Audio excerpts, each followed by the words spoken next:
Good morning, greetings friends, and welcome to The Bright Side, your nutritional program dedicated to the understanding of the vast world of nutrition and nutritional supplementation. I'm your host, Pharmacist Ben, nutritional pharmacist from Boulder, Colorado. I use nutritional supplements where other healthcare practitioners use toxic pharmaceutical drugs and sometimes deadly medical procedures.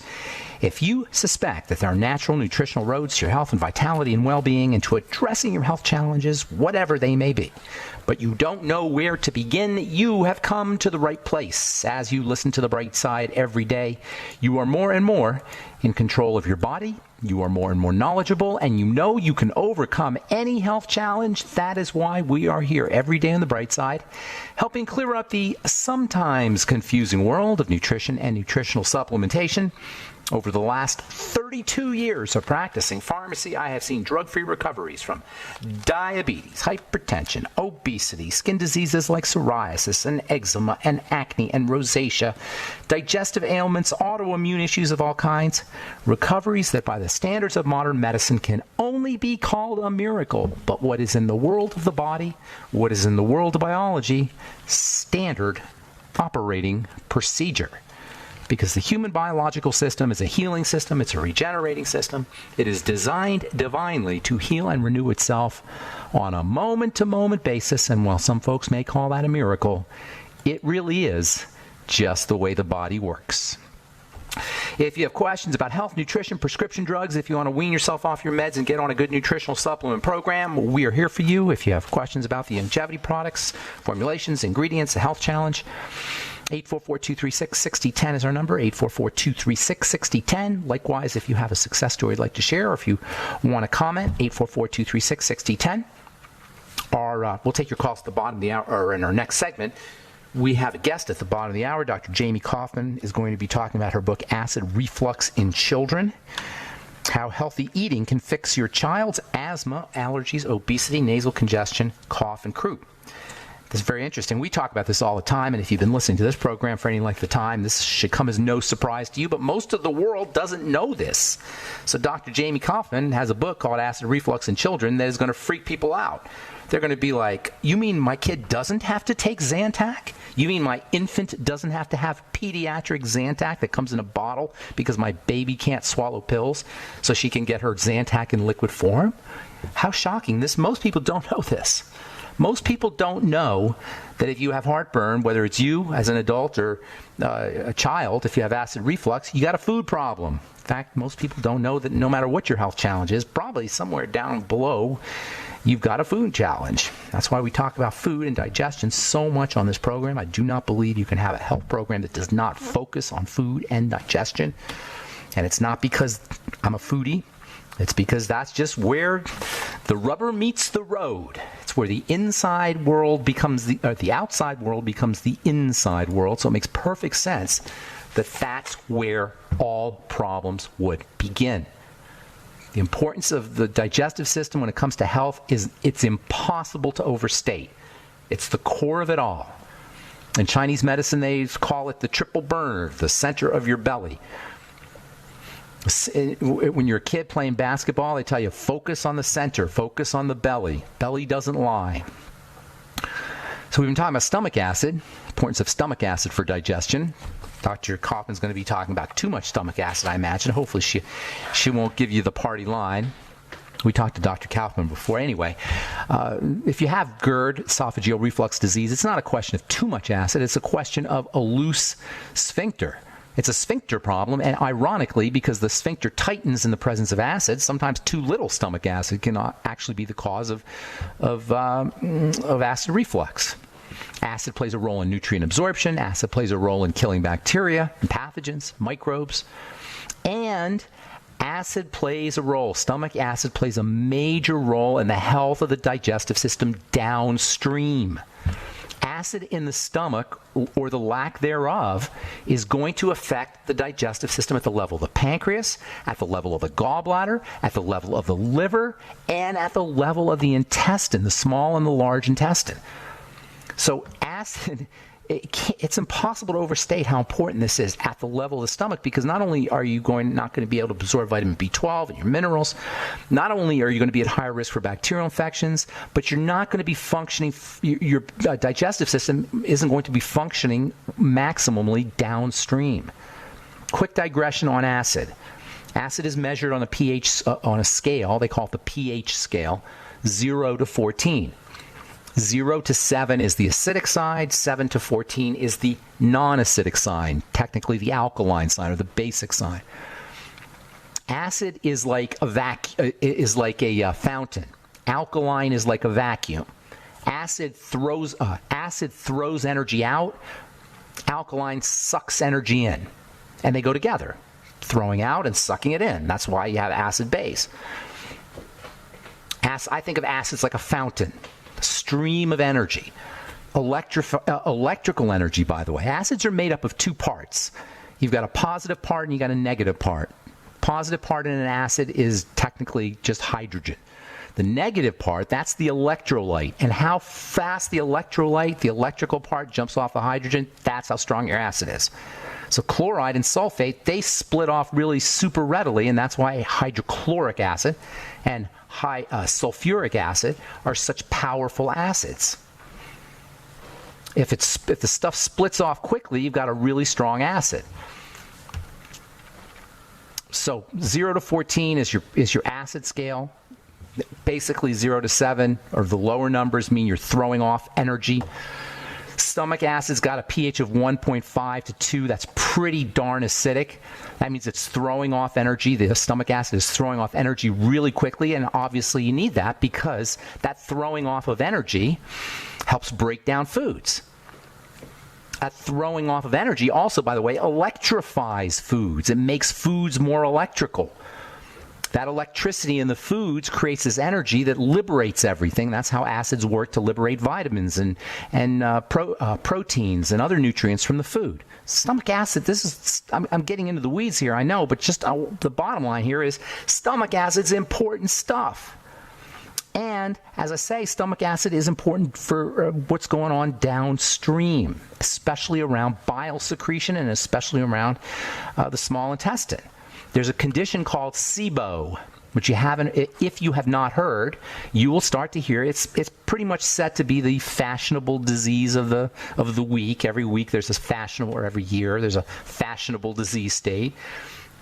SIBO is soon to, my prediction is, SIBO is soon to unseat gluten intolerance as the latest fad disease. It's really not a disease, it's a condition, and most people have a degree of small intestinal bacterial overgrowth, just like most people have a degree of gluten intolerance.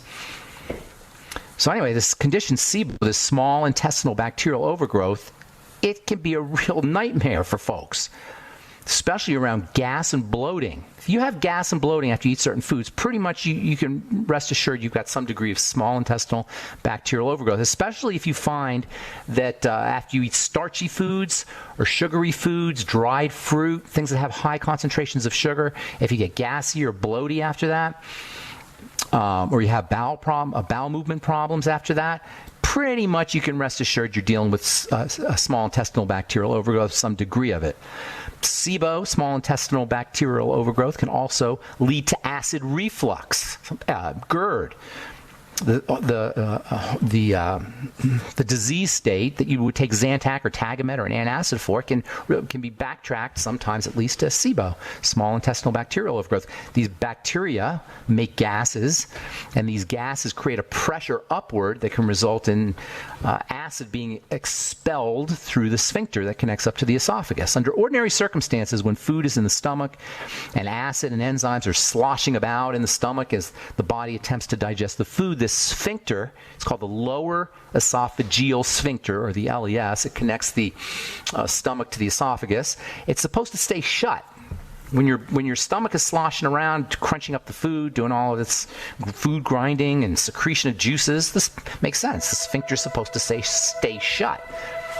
If you don't have enough stomach acid, the sphincter will loosen up. If you have SIBO, the sphincter can get forced open by the pressure. You can see how too much stomach acid is not necessarily the problem if you have acid reflux. All right, I'm Pharmacist Ben. 844-236-6010 is our number. We'll come back with your phone calls and more good health information on the bright side right after this.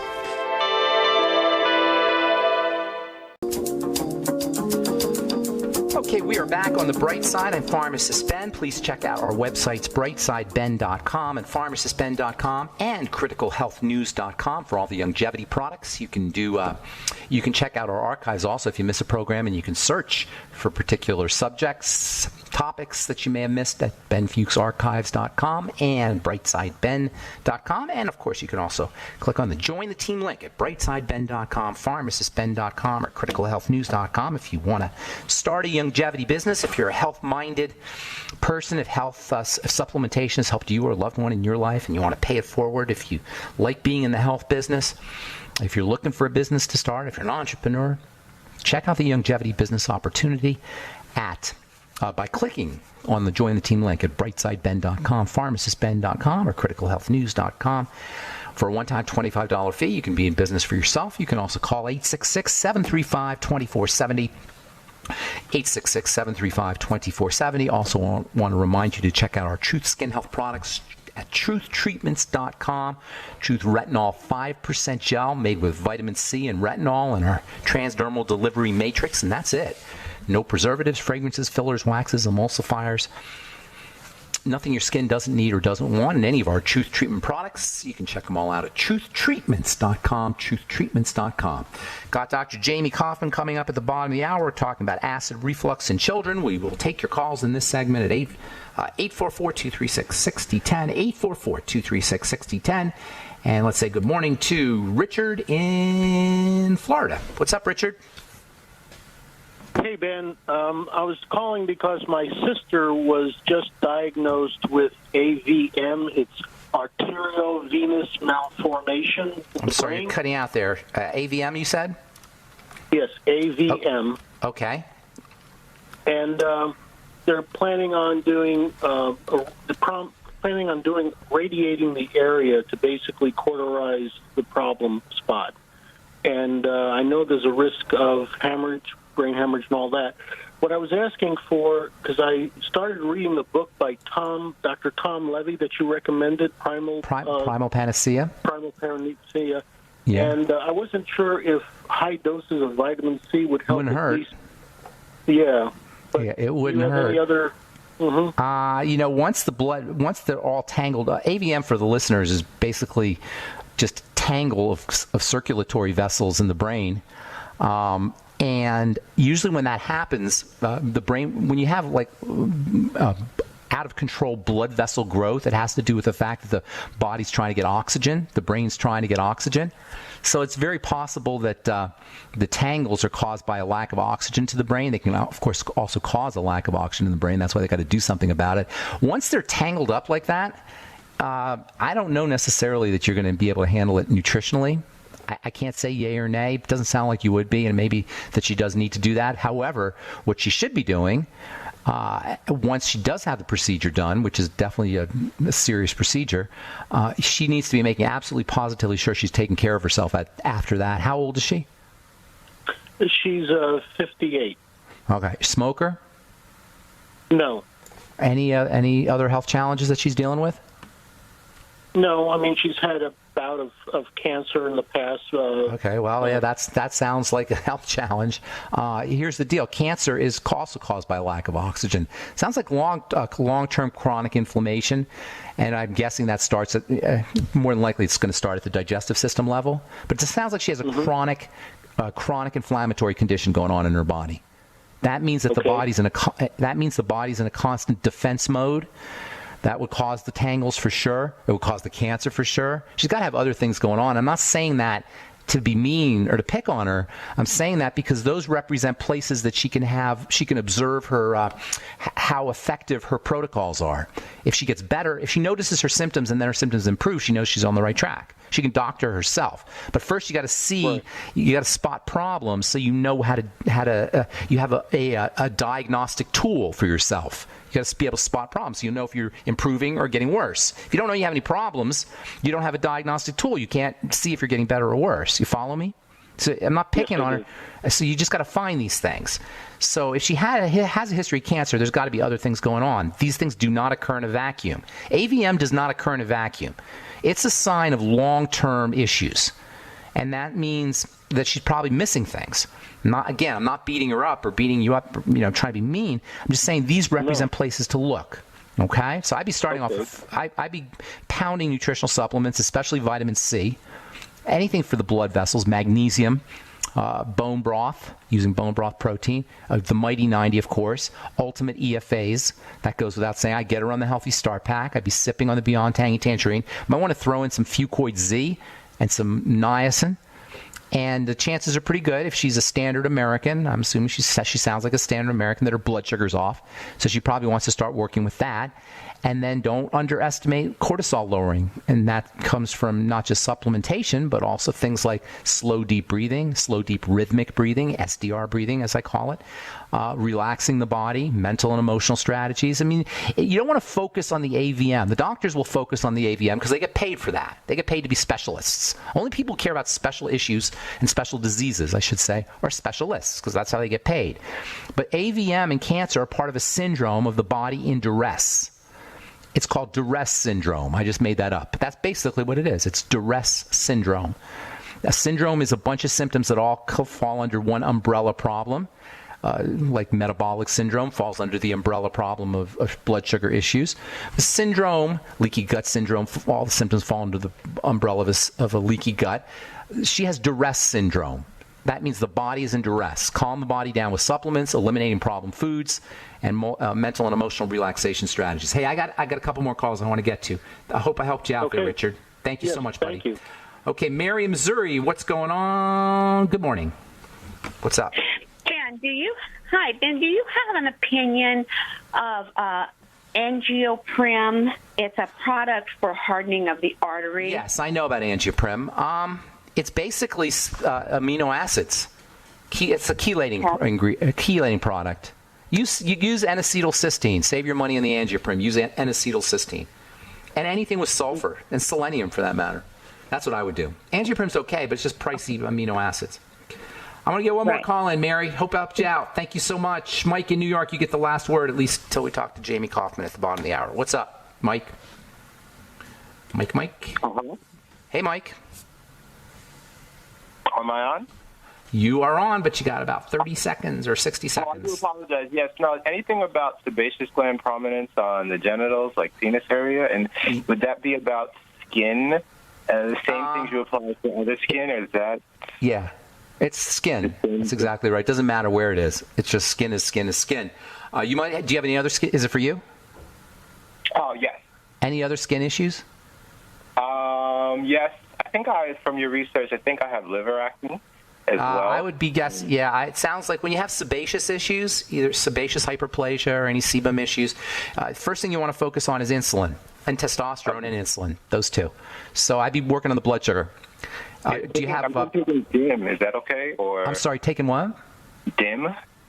DIM. Okay, that's okay, but it's not going to change your life or anything. I know quite a bit about DIM, actually. Diindolyl methane. No, I'd be working on the blood sugar and the food, and look for other symptoms. You probably have other things going on. Chances are they involve the blood sugar system and the digestive system. Those are the two places I would work with any sebaceous issues. Sebum, hypersebaceous activity, too much sebum, or hypersebaceous hyperplasia, sebaceous hyperplasia, which is another sebum condition or sebocyte condition. All right, I'm Pharmacist Ben. 844-236-6010 is our number. You're listening to the... Okay, we are back on the bright side. Thanks for joining us. We're on the air Monday through Friday, 8 to 9 Pacific and 10 to 11 Central Time, and 24/7 on the archive pages at benfuchsarchives.com and brightsideben.com. You'll find the longevity products. on all our websites, and a Join the Team Now link that you can click on at brightsideben.com, pharmacistben.com, and criticalhealthnews.com. And don't forget to check out our skin health products at truthtreatments.com, truthtreatments.com. All right, so I am very excited to have our next guest on. We've talked to her in the past. Dr. Jamie Kaufman she's a clinical professor of otolaryngology at the New York Eye and Ear Infirmary, but that's not what we're going to talk about here today. We're going to talk about acid. Her first book was called Dropping Acid. We had her on probably a couple years ago. Her new book is Acid Reflux in Children. Dr. Kaufman's got a really interesting take on the connection between the digestive system and the respiratory system. Please welcome to the bright side, Dr. Jamie Kaufman. Hey, Doc. Hey, Ben. So nice to talk with you again. Good, nice, very nice to talk with you again as well. I have a particular problem with how we treat acid reflux in children via the medical model. As a pharmacist, I was always blown away by the just seemingly biochemical stupidity of giving a baby Zantac or Tagamet, liquid Tagamet, pediatric Tagamet. Or worse, Prilosec.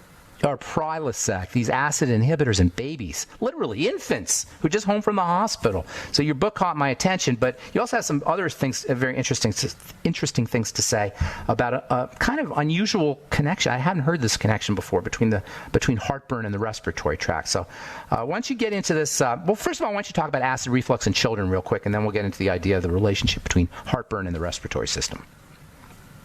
Well, let me just make a couple of very important points that I think are essential to why I do what I do. The term respiratory reflux is a new term, and it means that there's backflow of acid and stomach contents and enzymes and whatever's undigested up into the respiratory tract. So everybody knows about heartburn and esophageal problems and esophageal cancer and reflux. Everybody knows about that. But what they don't know, and physicians, that includes physicians, is that the reflux occurs often at night in the respiratory tract.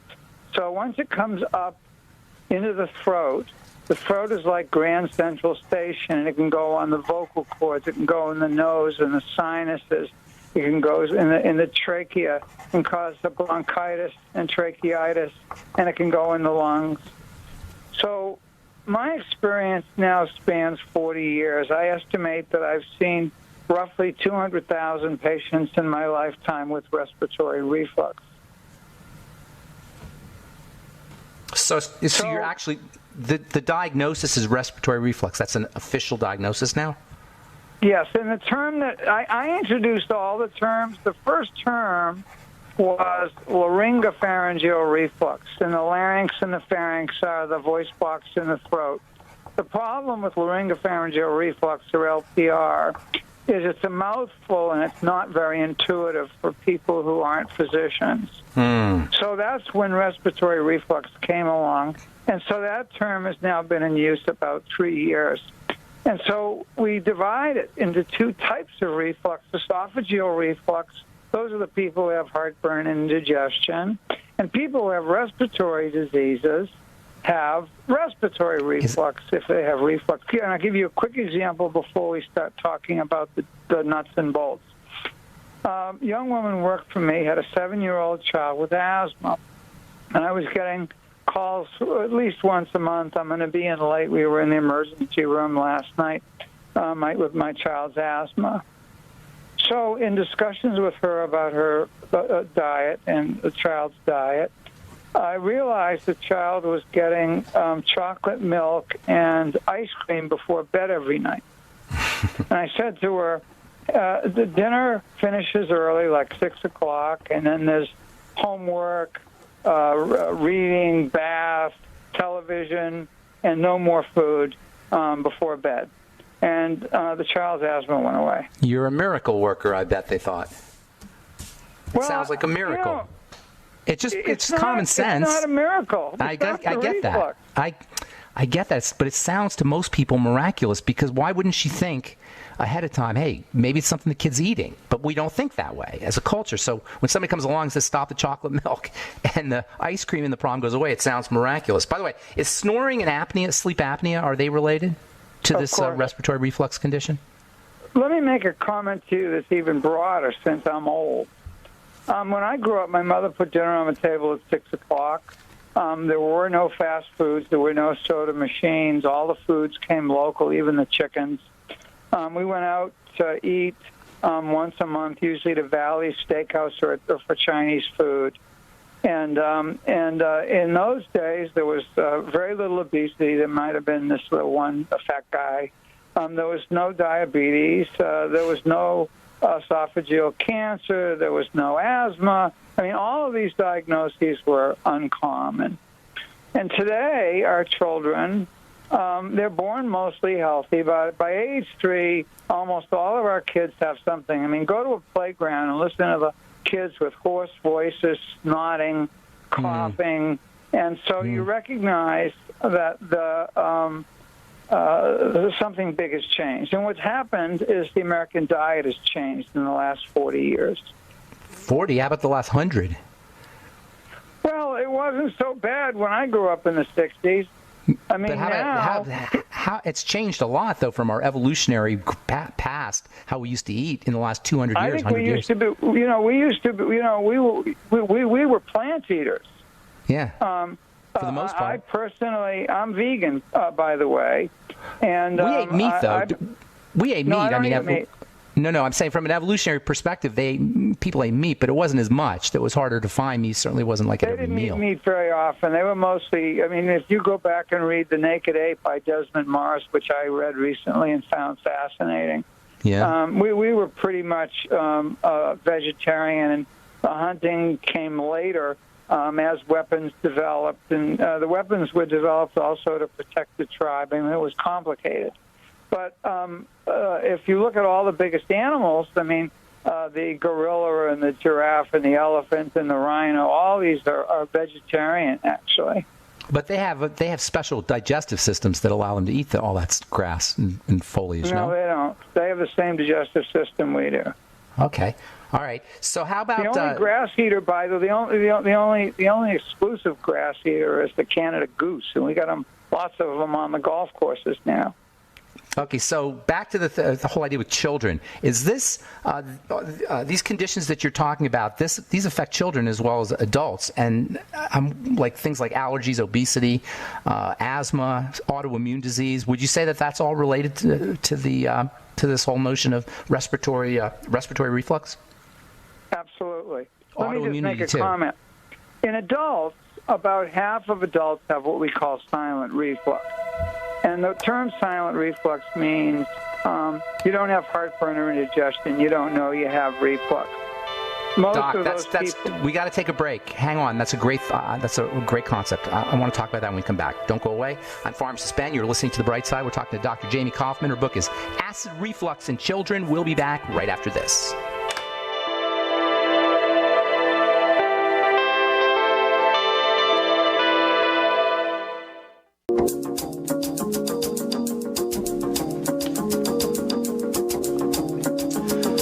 Back on The Bright Side, I'm Pharmacist Ben. We're talking to Dr. Jamie Kaufman about her book Acid Reflux in Children. Before we went to break, Dr. Kaufman, you start talking about something called silent reflux. I have a friend who's constantly clearing his throat. Any relationship there, you think? Number one symptom of silent reflux is too much throat mucus and chronic throat clearing. Number one. I suspected. So let's just talk about silent reflux and then get back into the relationship between what's happening in kids and what's happening in adults. So about 50% of adults have silent reflux. They never have heartburn a day in their life. But these are the people who they skip breakfast, they have a sandwich for lunch, they eat some kind of, not health food snack. And then they leave work at 6, and then they go to the gym, and then they have other activities or shopping at childcare. And at 8:30, they're making their dinner, and they're refueling for the day.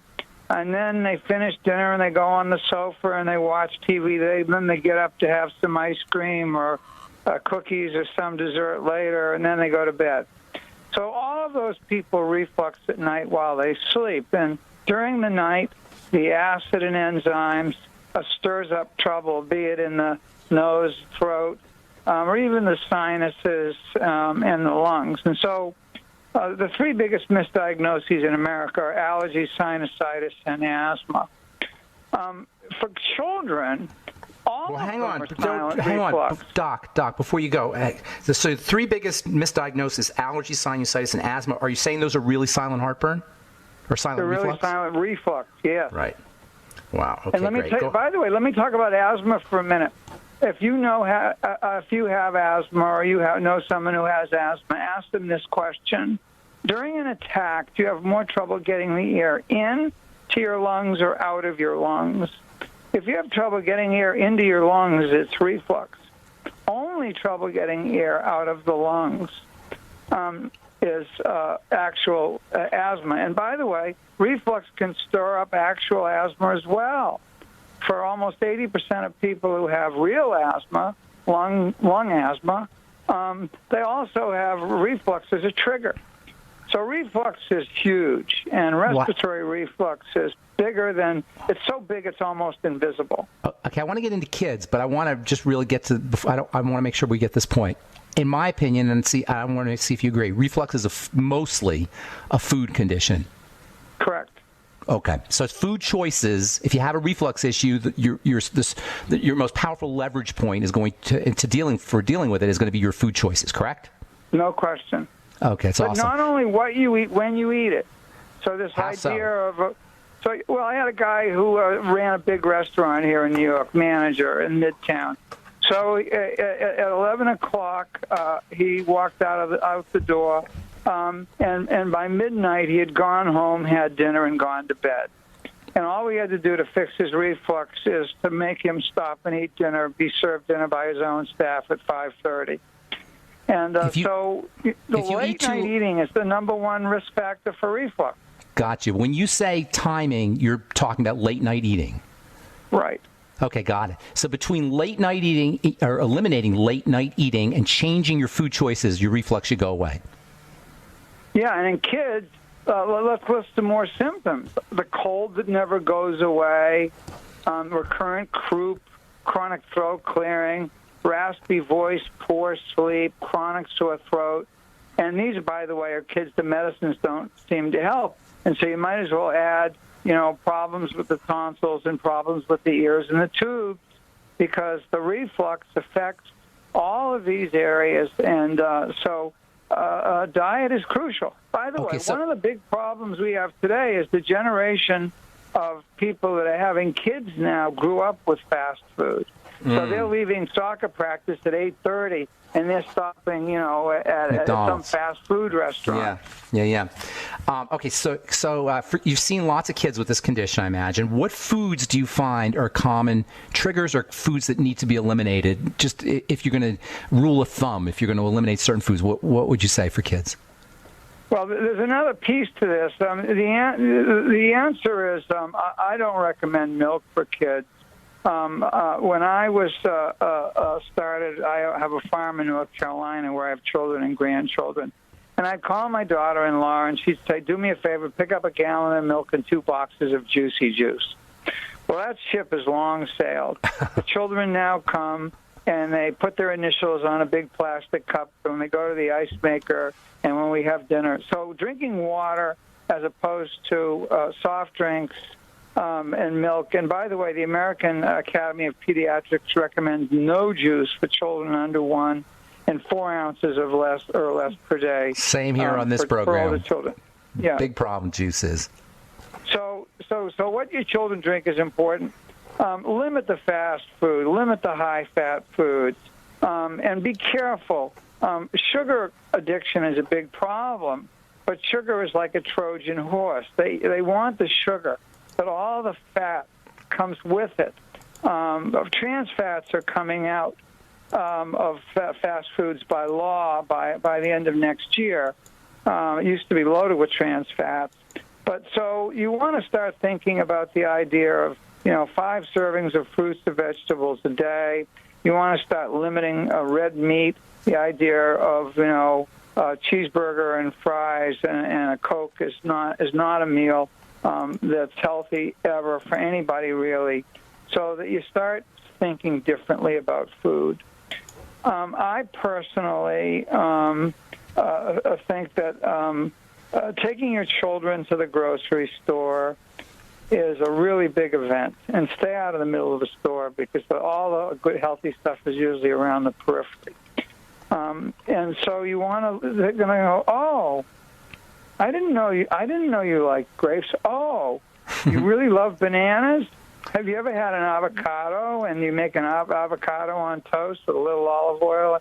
And so you start with your child picking out fruits and vegetables that he or she likes, and involve your child in doing some cooking at home. And when you cook at home, never cook for one meal. If you're going to make something that's healthy, make a whole bunch of it. And it can be a leftover, it can be a snack. And start to get the junk food out of the house. So, if you want to go out for ice cream and you go out for ice cream, don't have 2 half gallons sitting in the freezer to be eaten at any moment. And I recommend that parents to see the movies. There are 2 movies that I recommend. Forks Over Knives. They're on Netflix and Amazon and such. Forks Over Knives and What the Health. And so, my own family started out, meaning my children and grandchildren, eating quite unhealthy. And over the course of the last 5 years, I've converted them. How about, what's your take on fermented food and probiotics? Well, there's nothing wrong with probiotics. I think probiotics are fine. I'm talking about I'm thinking for dealing with respiratory reflux. Well, a probiotic's not going to make respiratory reflux go away. I don't think any of the naturopathic remedies have shown much. We all look at data. Of all the things that actually are sort of strangely helpful, Manuka honey seems to be. Manuka honey comes from New Zealand. It's a monoflower bee. And Manuka honey was used by the Aborigines for centuries, maybe thousands of years. For reflux? And so we recommend the Manuka honey lozenges. They're everywhere now. And having one of those after a meal for a sweet treat, and you suck on them, and you actually make the reflux go away. You salivate more, you swallow more. What? Have you heard about apples? What about apples? Have you heard about using apples for reflux? I don't think apples help reflux particularly. I don't think it harms them particularly, although I will say I certainly prefer red apples over green apples for refluxers. I've just heard kind of a wise tale, and people tell me about apples for reflux. So are you familiar with a condition called small intestinal bacterial overgrowth, SIBO? Yeah. And is there a relationship between SIBO and reflux? That question, I don't think we know the answer to that question. We certainly know there's a relationship between fungal infection and reflux. We see Candida, which is easily diagnosed by looking inside the throat or esophagus. You see these very characteristic white patches. And what we think happens is the acid and the enzymes kill the normal flora, and then the Candida grows, which is the fungus. Hey, Doc, we're out of time. Thank you. That's a ton of great information. That's a ton of great stuff. Dr. Jamie Coffin, thank you so much. We'll have you back on. We'll talk about acid reflux in children some more. Her book is Acid Reflux in Children, How Healthy Eating Can Fix Your Child's Asthma, Allergies, Obesity, Nasal Congestion, Cough, and Croup. Thanks for listening to The Bright Side, friends. Have a wonderful, beautiful, awesome day. We'll talk to y'all later. Bye for now.